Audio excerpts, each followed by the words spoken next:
we have talked about introduction of charge and repulsion and attraction between like and unlike charges respectively.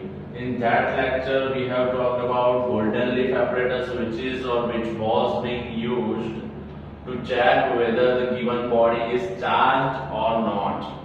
In this lecture or in this video, we will talk about a method of charging, which is induction. We have seen that due to friction we can charge any body. We have rubbed plastic scale on dry hair, we have rubbed glass rod on silk cloth and get it charged. In this video we will talk about charging by induction and how it will happen. We will see that in this video. Charging by induction.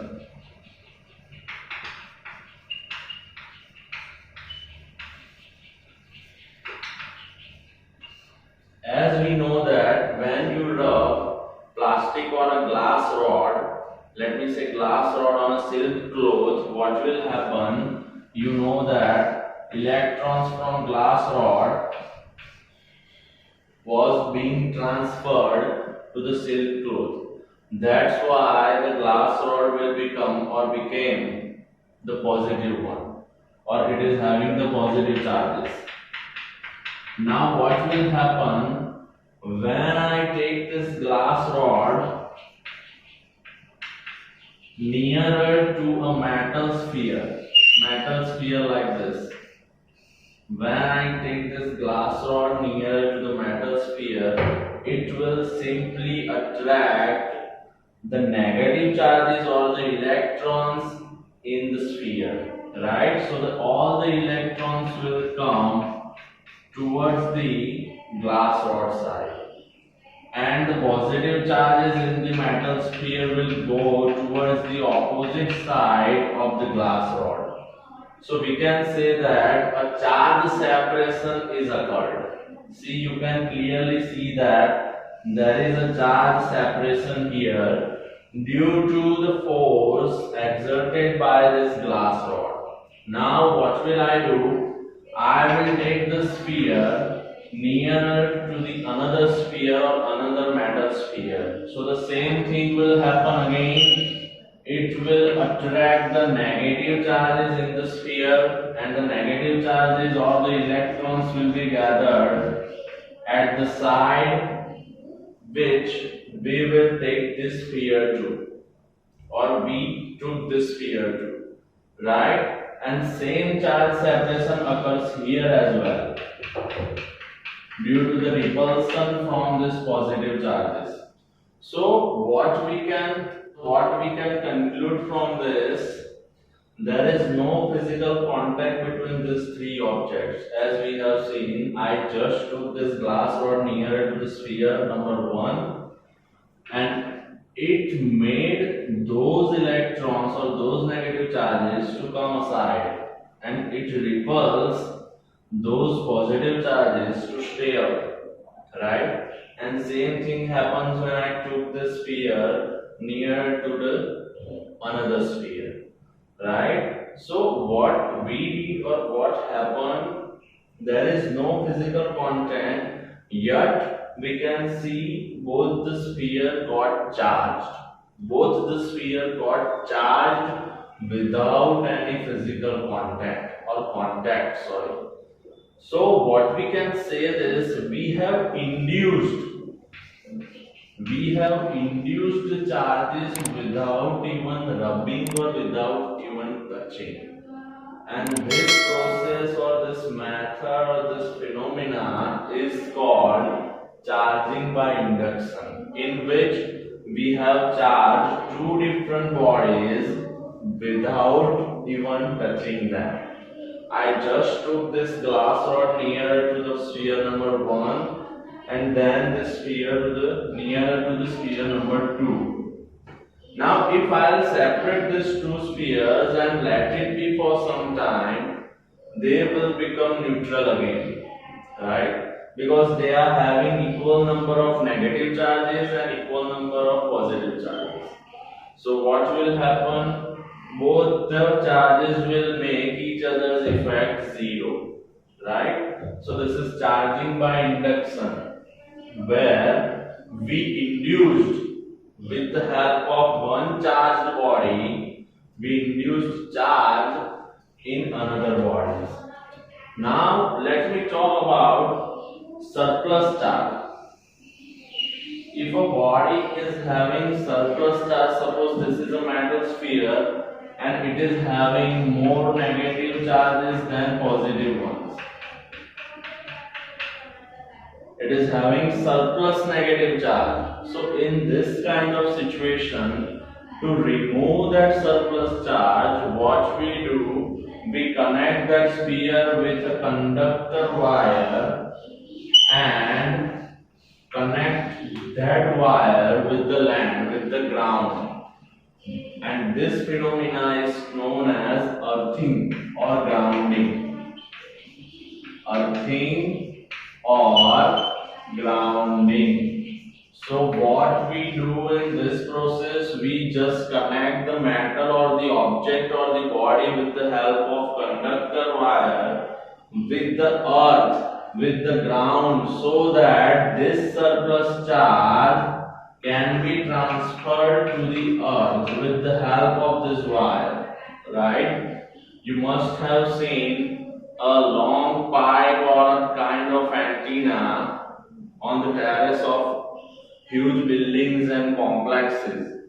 What that antenna does, that antenna simply attracts when a huge voltage light or a shock incident on that, right? It will transfer that shock or that current from the atmosphere to the earth, so that it cannot harm the building or it cannot harm the people living in that building, right? So earthing is very important.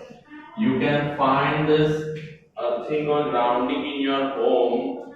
There is an electric meter outside where they are giving you the readings and the electricity bill and all.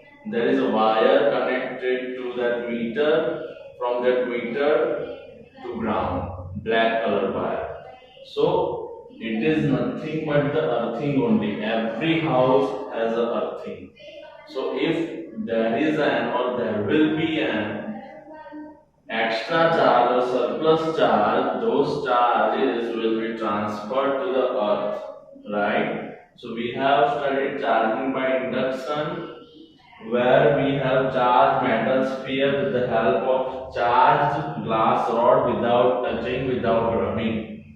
And then we have studied about earthing or grounding. So from induction, we came to know that there are two processes with the help of which we can charge different bodies.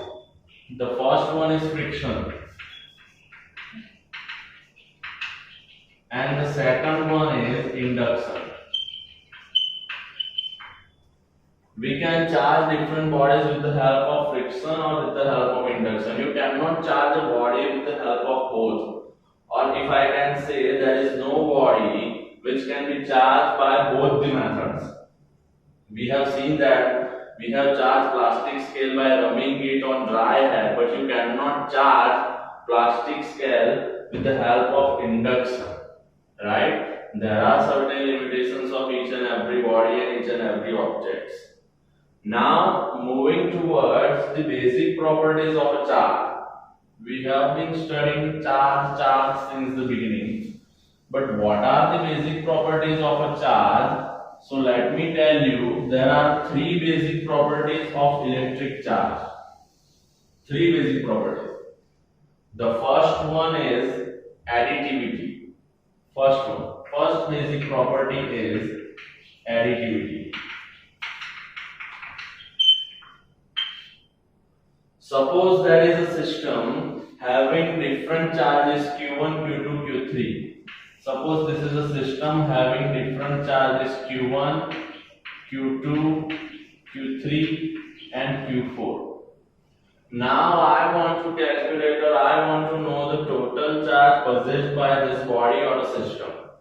So it will simply be the sum of these individual charges. This is called property of additivity. So the total charge possessed by this body will be total charge equals to Q1 plus Q2 plus Q3 plus Q4, right? So we can say that Q equals to Q1 plus Q2 plus Q3 plus Q4. This is called the property of additivity. If you want to find total charge possessed by any body, then you will have to add the individual charges possessed or established on that body, right? Q equals to, we can say, sigma I equals to 1 to n Qi. It is the sum of individual charges possessed by that body. This is an additivity. Number two is what you must have heard about in 11th standard, which is conservation of charge. Conservation of charge. So now moving towards second property, as we have been talking about conservation of charge. Conservation of charge is something related to conservation of energy, conservation of angular momentum, conservation of momentum. So conservation of charge means you cannot produce or create a charge, or you cannot destroy them. Charge can never be produced nor be destroyed.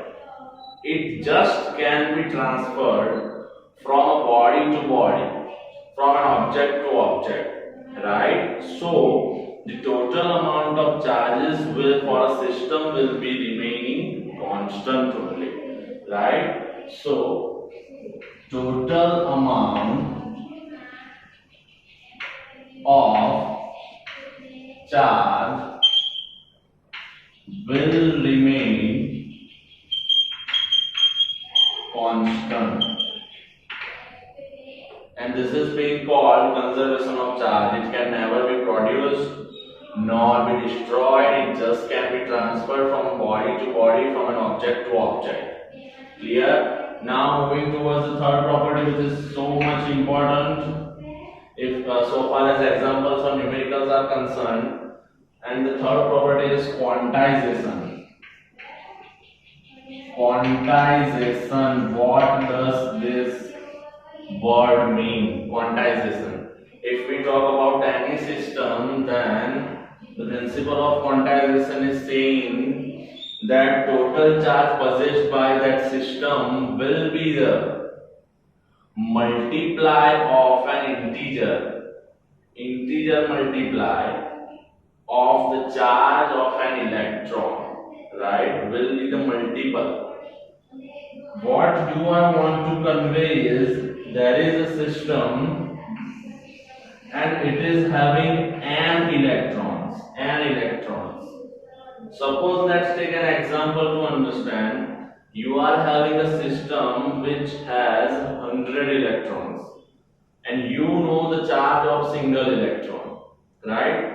And if I'll tell you guys, I'll ask you to find the total charge possessed by that body which has 100 electrons, what will you do? You will simply multiply that number 100 with the charge of a single electron, right? So this is the principle which states that total charge possessed by any body will be the multiple of single charge possessed by an electron, right? Now the charge possessed by an electron is 1.6 into 10 raised to minus 19 coulomb. So if the system is having n electrons, total charge possessed by that system will be Q equals to Ne, right? Where n is a number which must be an integer. 1, 2, 3 or 4. It can't be 1.5, 2.5, 3.5 minus 2, 0, right? It must be an integer. And what is E? E is 1.6 into 10 raised to minus 19 coulomb. Charge possessed by proton is also 1.6 into 10 raised to minus 19 coulomb. This is positive charge, this is negative charge. And coulomb is the unit of charge or electric charge, right? What is the another unit for electric charge? We have studied in 10th standard that I equals to Q by T. So Q equals to IT. Now unit of I is ampere and unit of T is second. So another unit of Q will be ampere into second.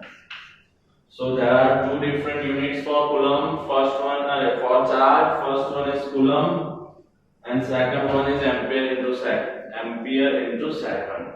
Right? Now summarizing the whole video, we have studied about the method of charging. First one was friction in the previous lecture, and in today's lecture, in this lecture, charging by induction. Then earthing and grounding. Then after we have seen three different properties of an electric charge. The first one was additivity, where Q equals to simply the addition of individual charges. The second one is conservation of charge, in which we have seen that charge can never be produced nor be destroyed. It just can be transferred from an object to object or body to body. And in third property we have seen quantization, which shows that the total charge possessed by a body is a multiple of a single charge possessed by electron or the charge possessed by electron, which is 1.6 into 10 raised to minus 19 coulomb. So Q equals to Ne. Now in next lecture we will be calculating the numericals based on this formula. Q equals to Ne, right? So learn to see the video quietly, learn to understand, have patience and try to understand. If you are not getting any point, then let me know in the comment section. If you like this video, then give us a like, it motivates us and my team, right? So we will do the numericals in the next lecture. Till then, stay home, stay safe. Thank you.